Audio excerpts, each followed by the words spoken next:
টাঙ্গাইলের ঘাটাইলে ট্রাকের ধাক্কায় মোহাম্মদ মামুন নামে এক মোটরসাইকেল আরোহী নিহত হয়েছেন। বৃহস্পতিবার সন্ধ্যা 7:30টার সময় টাঙ্গাইল ময়মনসিংহ আঞ্চলিক মহাসড়কে ঘাটাইল বাসস্ট্যান্ড এলাকায় প্রাথমিক শিক্ষক সমিতির সামনে এই দুর্ঘটনা ঘটে। নিহত ব্যক্তি হলেন নাগরপুর উপজেলার রামচন্দ্রপুর গ্রামের সুলতান মিয়ার ছেলে মোহাম্মদ মামুন।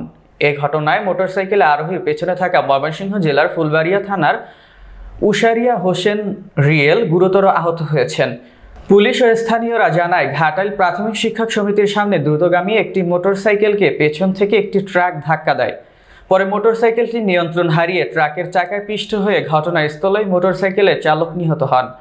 এ সময় মোটরসাইকেলের আরোহীর পেছনে থাকা রিয়েলকে স্থানীয়রা গুরুতর অবস্থায় উদ্ধার করে ঘাটাইল উপজেলা স্বাস্থ্য কমপ্লেক্সে ভর্তি করা হলে অবস্থার অবনতি হইলে উন্নত চিকিৎসার জন্য ময়মনসিংহ মেডিকেল কলেজ হাসপাতালে রেফার করা হয়। স্থানীয়রা জানান, ট্রাকটি আটক করে পুলিশের হেফাজতে দেয়া হয়।